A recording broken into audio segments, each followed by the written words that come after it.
Assalamualaikum. Apa kabar siswa-siswi kelas 9? Sudah siapkah belajar? Ayo siapkan alat tulis dan buku paketnya.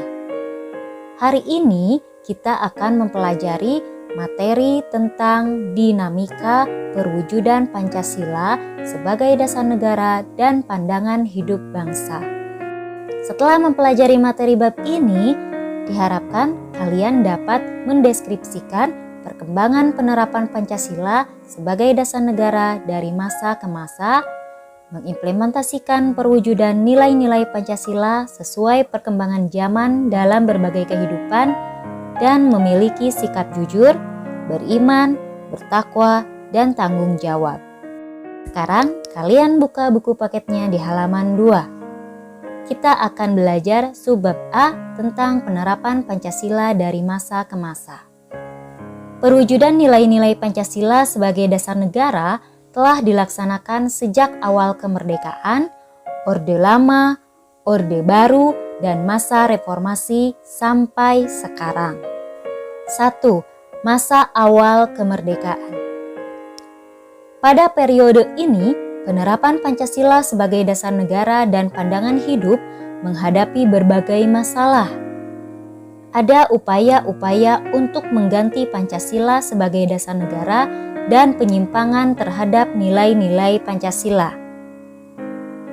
Upaya-upaya tersebut diantaranya sebagai berikut.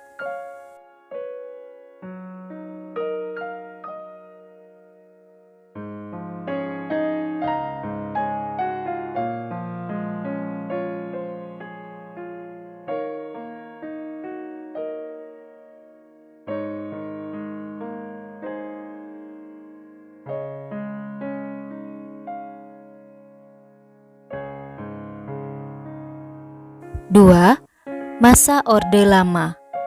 Periode ini dikenal sebagai periode demokrasi terpimpin. Demokrasi terpimpin merupakan sebuah sistem demokrasi yang seluruh keputusan dan pemikiran dalam pemerintahan negara berpusat pada pemimpin negara. Pemimpin negara saat itu adalah Presiden Soekarno.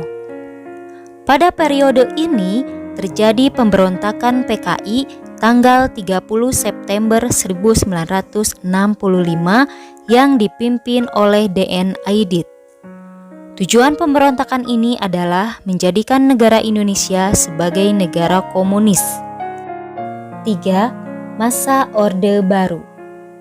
Era demokrasi terpimpin di bawah pimpinan Presiden Soekarno mendapat tamparan yang keras ketika terjadinya peristiwa tanggal 30 September 1965 yang disinyalir didalangi oleh Partai Komunis Indonesia atau PKI. PKI dengan seluruh organisasi di bawah naungannya akhirnya dibubarkan dan dinyatakan sebagai organisasi terlarang di Indonesia.